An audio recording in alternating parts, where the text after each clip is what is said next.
At 73 years old, I found a brochure for Sunrise Gardens memory care and assisted living tucked inside my purse. Placed there, I would later learn, by my own daughter. She had folded it neatly, as if it were a grocery receipt, as if it were something disposable. And maybe that is exactly how she had come to see me.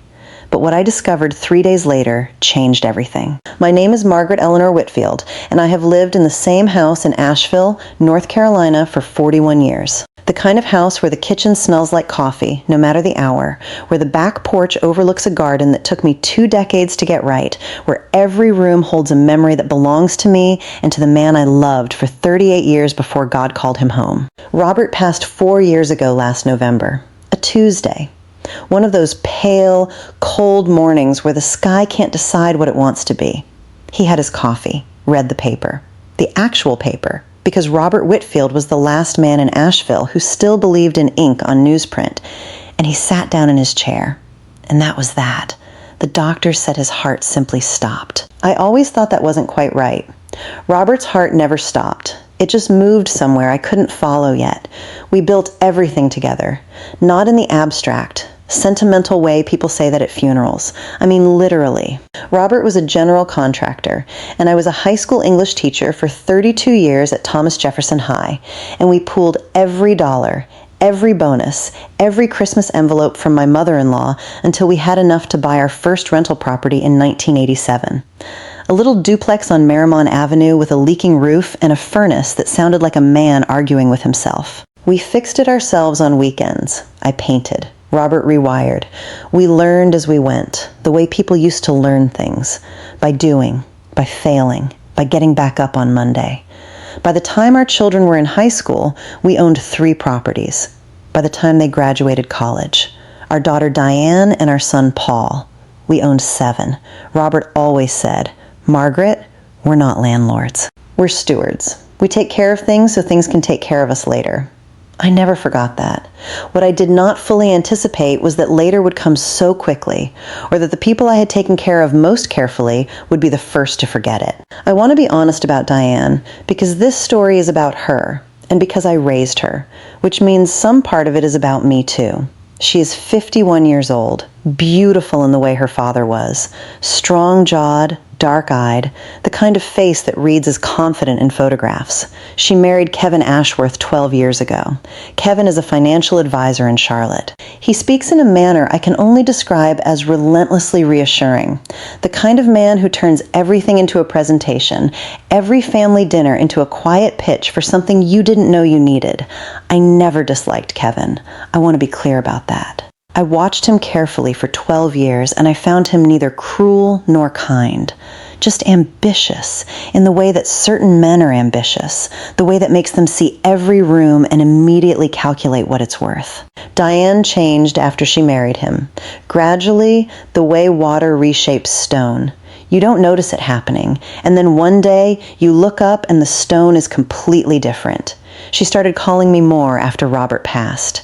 At first, I thought it was grief, tenderness, a daughter coming home to her mother. And it was that, partially. But there were questions woven into the caring. Gentle questions about the properties, about my will, about whether I had spoken recently with our estate attorney, Franklin Graves, about whether I found the bookkeeping burdensome. That was her word, burdensome, as if the life Robert and I built together had become a weight I ought to be relieved of. I answered carefully. I have always been a careful woman. Paul, my son, lives in Denver. He calls on birthdays and at Christmas, and occasionally when something troubles him, which is the honest relationship we have, and I accept it for what it is. He and Diane were never particularly close, but in the last year I had noticed something change in the way they spoke to each other at family gatherings. Something coordinated, like musicians who have been practicing separately and are now, finally, playing the same song. I noticed. I said nothing. That is something people misunderstand about women of a certain age. They think our quiet is vacancy. They have mistaken the still surface of a lake for shallowness. They have never thought to look at what lies underneath. It was a Sunday in March when the brochure appeared. Diane had come for the weekend, just the 2 of us, which I treasured even in its complicated form. We cooked together. pot roast, the way Robert liked it, with carrots and small red potatoes. And we watched a film on Saturday evening, and on Sunday morning we went to church and then came home for coffee. She left around 2 in the afternoon. We embraced at the door. She kissed my cheek, told me I looked wonderful, told me the garden was coming in beautifully. She drove away in her silver Volvo, and I stood on the porch and watched until I couldn't see the car anymore, the way mothers do, the way we never entirely stop doing no matter how old our children become. That evening I went to find my reading glasses. I was hunting through my purse, that large tan leather bag Robert bought me in Charleston the year before he died, because he said it was distinguished, which was his highest compliment for anything, and my hand landed on something folded and smooth. I drew it out. Sunrise Gardens, Memory Care, and Assisted Living. The cover was soft focus photography, the kind meant to convey warmth. A white-haired woman in a cardigan sitting by a window, light falling gently across her hands. The tagline read, "Where every day feels like home." I sat down at the kitchen table. I sat there for a long time. I am a woman who taught literature for 32 years. I understand subtext. I understand what is communicated, not by what is said, but by what is placed, quietly, where someone will find it. I had not asked for this brochure. I had not mentioned forgetting anything, misplacing anything, losing track of anything. My mind is as sharp as it has ever been. Sharper, perhaps, because grief has a way of clarifying what matters and stripping away what doesn't. Someone had put this in my purse intentionally, and only one person had been close enough to my purse that afternoon to do it. I did not call Diane. Not that night. Not the next morning. I made myself a cup of chamomile tea, and I sat with what I had found, and I let myself feel it fully before I decided what to do about it. That is another thing people misunderstand about calm women. We feel everything. We simply choose the time and the manner of our response. I went to my desk. I opened the bottom left drawer, where I keep the files Robert and I organized together in 2019. Property records, insurance documents, the operating agreement for the LLC, correspondence with Franklin. I read for 2 hours. And then I called Franklin Graves. Franklin has been our estate attorney since 1994. He is 78 years old, sharper than a man half his age, and he was one of Robert's closest friends. He answered on the second ring, because Franklin is the kind of man who always answers. And when I told him what I had found in my purse, there was a pause on his line that told me he was not entirely surprised. "Margaret," he said, slowly, "has Diane spoken with you recently about the properties? About any changes to the management structure?" I said she had mentioned it in passing, that she had expressed concern about the bookkeeping. Another pause. "She contacted my office 3 weeks ago. She said she was calling on your behalf. She wanted to know about the process for transferring management authority to a family member in the event that the primary owner became. Her word was incapacitated. The kitchen was very quiet. The refrigerator hummed. Outside, the dogwood was beginning to bloom." "Franklin," I said, "what exactly did you tell her?" "I told her that no such transfer could occur without your written consent and your presence, and that, as of our last meeting, there was absolutely no indication that such a conversation was appropriate or necessary. I also told her that the properties, as she may or may not be aware, are held entirely in your name through the LLC you and Robert restructured in 2018, and that neither she nor Paul hold any ownership interest whatsoever." And how did she respond? "She thanked me politely," Franklin said, and she hung up the phone. I thanked him. I told him I would be in touch. I set down the receiver. I still have a landline, another thing Diane has gently suggested I abandon.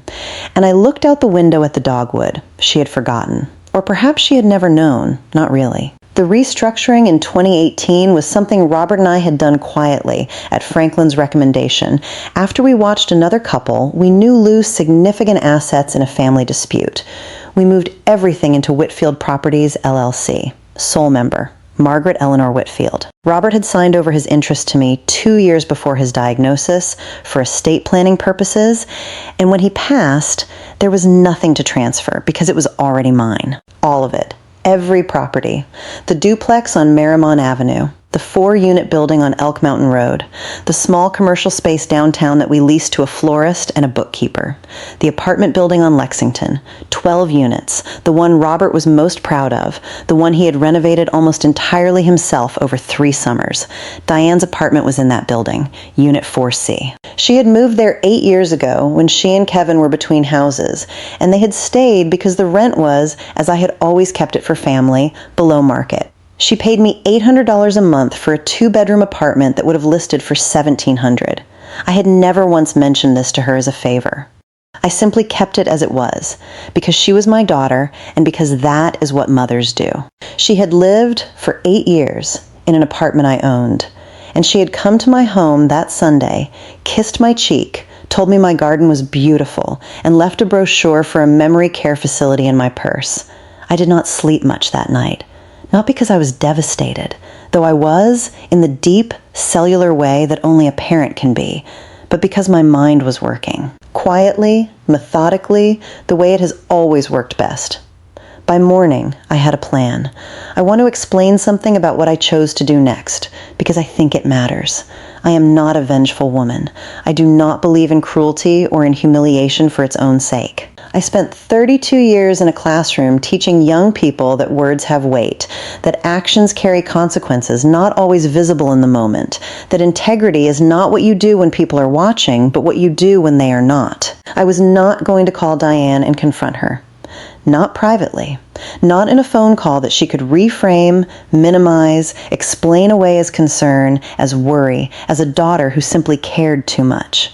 I had seen how she operated, the soft voice, the tilted head, the way she wrapped agenda in warmth, and I knew that a private conversation would result in nothing but her reassurance and my unease. No, I would wait. In the meantime, I called Franklin again and asked him to prepare several documents for me. I also made 2 other calls, both of which would prove important. The first was to my accountant, Donna Park, who has managed my books since 2001. Donna is 64 and ferocious in the quiet way that the best financial minds are ferocious. I asked her to pull together a comprehensive summary of the LLC: assets, valuations, income history. She asked no questions. She said she would have it by Friday. The second call was to my granddaughter, Lily.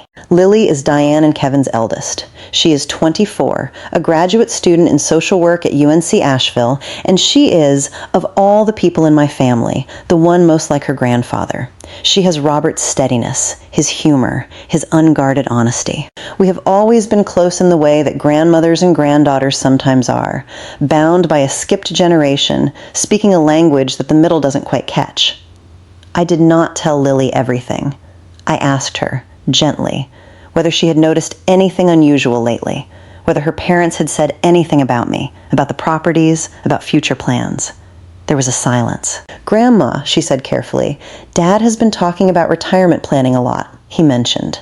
I thought it was weird. He mentioned your apartment building specifically. He said something about how the family needed to think about asset consolidation before things got complicated. Asset consolidation. Did he say anything else? He said. She paused. He said you were getting older and that it might be time for the family to help manage things so you wouldn't have to worry. I thanked her.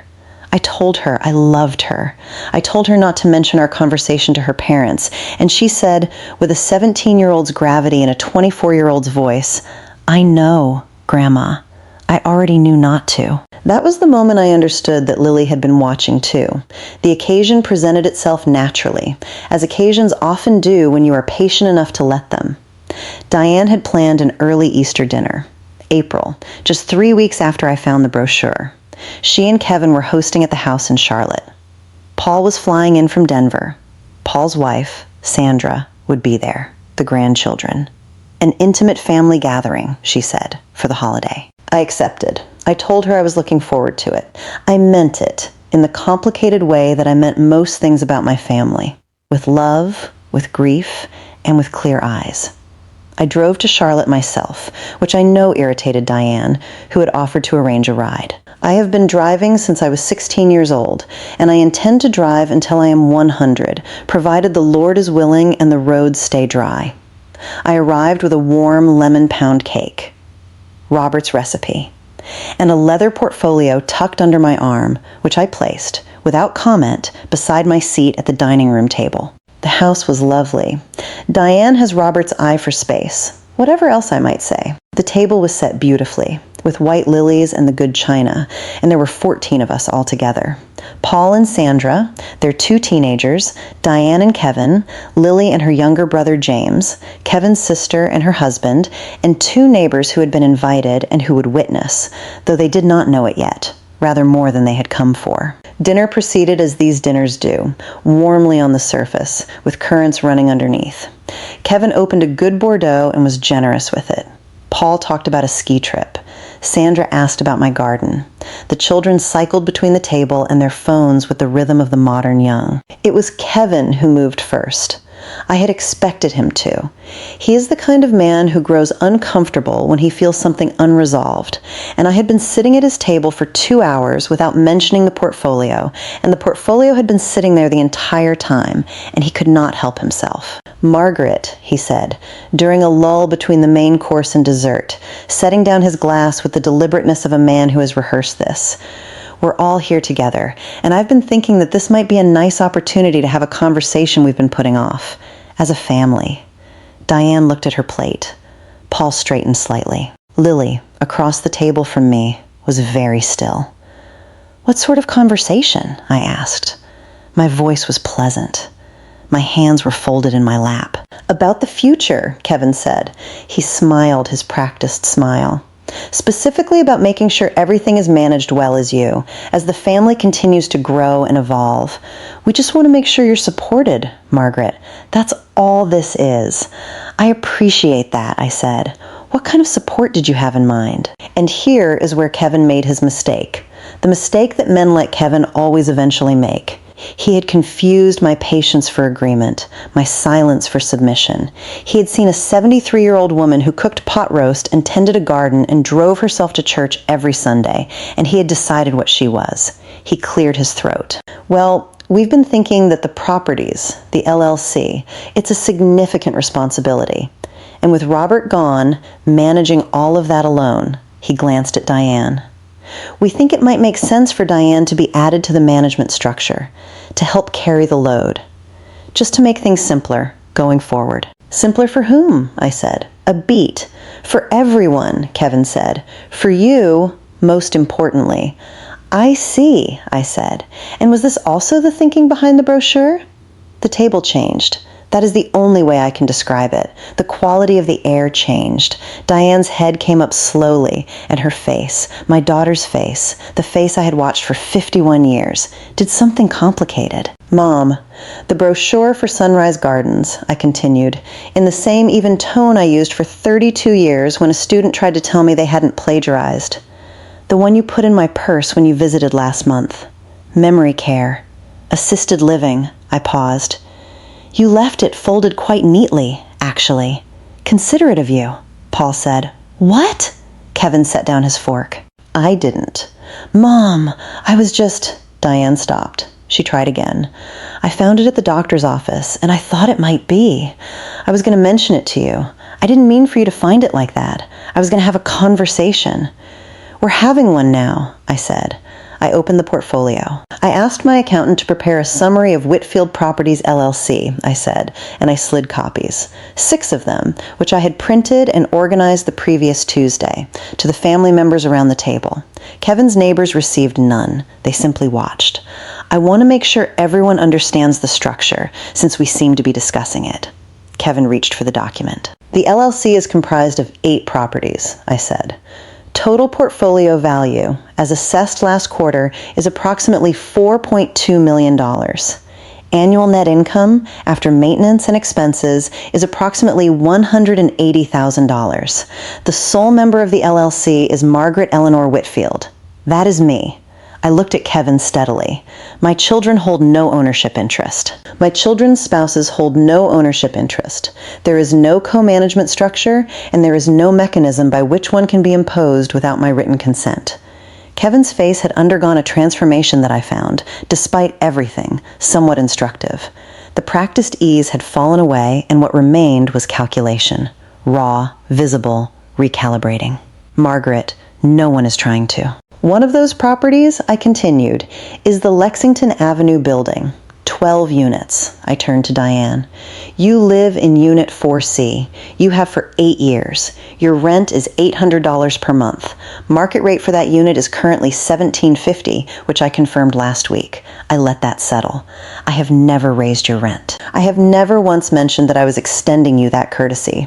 And I would have continued to extend it, without comment, for as long as you lived there. Diane was crying. She had started somewhere around $4.2 million, and she had not stopped. "Mom," she said, I was worried about you. I was worried you were overwhelmed." "I know," I said, and I meant it. I believe that is true. I also believe that worry can be a door that other things walk through, and I believe your husband has walked through it. Kevin said, "Now just a minute." "I'm not angry with you, Kevin," I said, and this was also true. "I think you are a man who sees resources and calculates their value, and I think that is simply who you are. But I want to be very clear, in front of this family, that there is nothing to calculate here. Not now. Not while I am living. Not in any future you may be planning." Paul had not spoken in some time. He was looking at the document in his hands with an expression I couldn't fully read. Finally, he said, "Mom, I didn't know about any of this. I know you didn't, Paul. I didn't know about the brochure. I didn't know they'd called Franklin." "They called Franklin?" Sandra said, sharply. "I know," I said again. I looked around the table, at the white lilies, at the good china, at my grandchildren. Lily, steady and unsurprised. James, 17 and confused. Paul's teenagers, wide-eyed and very quiet. "I have one more thing to share," I said. I drew out the last document. "Last week, I met with Franklin and I made 2 changes to my estate plan. The first is the establishment of a formal management protocol for the LLC, designating Donna Park as the independent manager in the event that I become unable to manage it myself, not a family member. A professional with fiduciary obligation to the LLC and to my estate." I paused. "The second change establishes an education trust for Lily and James and for Paul's children, funded by LLC income. 4 beneficiaries, equal shares, managed independently by Franklin's firm." I looked at Lily. "Your graduate school is covered, sweetheart. It already was. I just made it formal." Lily pressed her hand to her mouth. "These trusts," I said, "exist outside the LLC and outside any future estate proceedings. They are protected." I closed the portfolio. The table was silent for a long moment. Then Kevin said, quietly, "We should have talked to you directly, Margaret. I should have. I was wrong to suggest what I suggested to Diane. I got ahead of myself." I looked at him. He was, in that moment, more honest than he had been in 12 years of Sunday dinners, and I gave him the credit for it. "Yes," I said. "You were." Diane said nothing for a long time. When she finally spoke, her voice was stripped of every performance, every management, every careful modulation I had watched her practice for years. She sounded the way she had sounded at 12 years old, coming home from school with something that had hurt her. "I'm sorry, Mom," she said. "I'm so sorry. I don't know when I stopped just being your daughter." I reached across the table and I put my hand over hers. "You are still my daughter," I said. "That has never been in question." In the months that followed, several things happened, and I will tell them plainly, because plain truth is the only kind that endures. Kevin and Diane separated in July. I do not know all the reasons, and I have not asked, because it is not my story to hold. What I know is that Diane came back to Asheville that summer, and she sat at my kitchen table, and we talked for the first time in years without agenda between us. She told me things about her marriage that explained some of what had happened and absolved her of some of it, and left the rest in the complicated human middle ground where most things actually live. She is still in Unit 4C. Her rent is $800 a month. I have not changed it. Kevin was not named in any legal proceedings because no laws were broken. Ambition is not a crime, and neither is wishful thinking. But his reputation among those who were at that Easter table shifted in ways that I imagine he felt. Social consequences are quiet and they are cumulative, and I leave them to their own course. Franklin continued to manage the estate planning. The trusts for the grandchildren were fully funded by fall. Lily called me the week of her fall semester and cried, and I cried too, and we stayed on the phone for a long time saying very little. Paul came to visit in August. He stayed 4 days. We did not talk directly about Easter for the first 2, and then on the third afternoon, on the back porch with coffee, he said, "Dad would have handled that exactly the way you did." I said, "I know. That's where I learned it." He cried then, "My son," for the first time since the funeral. And I held him the way I had held him when he was 7 years old and had fallen off his bicycle, because that is what mothers do. And it is what we continue to do, regardless of what else has happened, regardless of what has been miscalculated about us or left in our purses or quietly arranged behind our backs. We continue. We love. We remain. I still live in my house in Asheville. The kitchen still smells like coffee. The back porch still looks out over the garden, which is coming in beautifully this year. The peonies especially, which Robert always said were extravagant, and which I have continued to plant on his behalf. I am 73 years old. I am in excellent health. My mind is as clear as mountain water. I manage my properties. I meet with Donna and Franklin quarterly. I teach a Saturday literature circle at the public library that has grown over the past 2 years from 4 people to 16. I am not lonely. I want you to know that. I think people assume that a woman of my age, living alone, must have something missing, something reduced, something fading. But I think those people have spent too much time measuring worth by noise and activity and the company of those who do not entirely see you. I have my house. I have my garden. I have my granddaughter's voice on the phone. I have Robert's chair in the living room, which I have never moved, and which I sit beside sometimes in the evening, not because I am lost without him, but because being near where he once sat helps me think. I have thought a great deal, in the months since Easter, about what happened and what it means. I have turned it over slowly, the way you turn a stone in your hand to understand its weight and shape. What I keep coming back to is this. The people who underestimate us are not always our enemies. Sometimes they are simply people who have forgotten to look, forgotten that the quiet woman at the table has been watching, learning, building, protecting, long before they arrived, and in ways they cannot fully see. Forgotten that silver hair and soft hands can belong to someone who rebuilt a duplex with her own hands at 34 years old. Forgotten that kindness and intelligence are not opposites. That gentleness and strength are not opposites. That a woman who makes pot roast and tends peonies and drives herself to church might also hold, in her name alone, $4.2 million in real estate and a lifetime of very careful decisions. They forget. That is their limitation, not mine. I did not stop being family. I stopped being furniture. And there is a difference, a significant, important, legally documented difference that I was more than prepared to explain. To anyone who needs to hear this, whatever age you are, whatever table you sit at, whatever purse you carry, your history is not a burden waiting to be managed. Your quietness is not vacancy. Your patience is not passivity. You have been building something in your work, in your choices, in your long and faithful attention to the things that matter. And what you have built belongs to you. Do not let anyone fold it up and slide it into your bag like a receipt. Quiet people don't explode. They clarify. And when the moment comes, and it will come, you will know exactly what to say, and you will say it at exactly the right table, in exactly the right company, with the documents to prove it. That is what Robert always said about good construction. Measure twice. Cut once, and make sure everything is in your name. I always listened. If this story moved you, please share it with someone who needs to hear it. And remember, the most powerful people in any room are not always the loudest ones.